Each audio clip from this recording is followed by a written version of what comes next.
Aydımazım ben seni tartığımı soğayım. Oo, kettik sonra. Canım, gözüm. Okti. Komşu kızlar.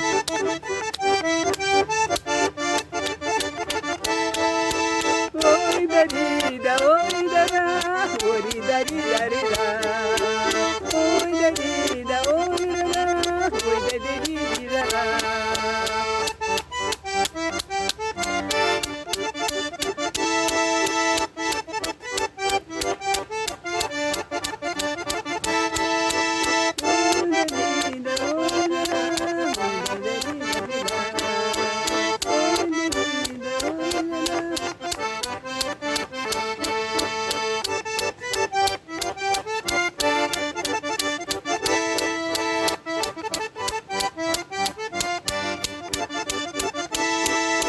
Sen beni gülümse, sen beni gülümse.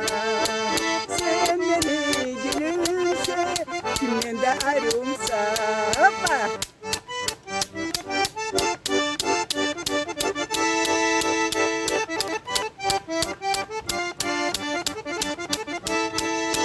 Sen beni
Maşallah canım, gözüm altınım, sağ ol, bol.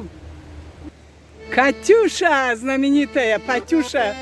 Катюша, Патюша.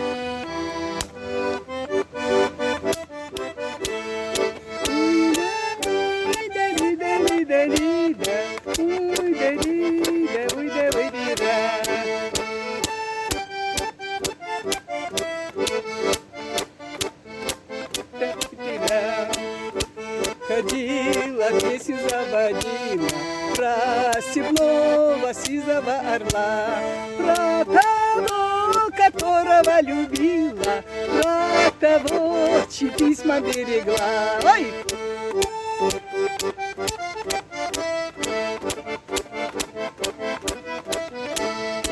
Ой, ты песня, песенка девичья, ты лети за ясным солнцем вслед. И бойцу на дальнем пограничье от бабулек передай привет. И бойцу на дальнем пограничье от бабулек.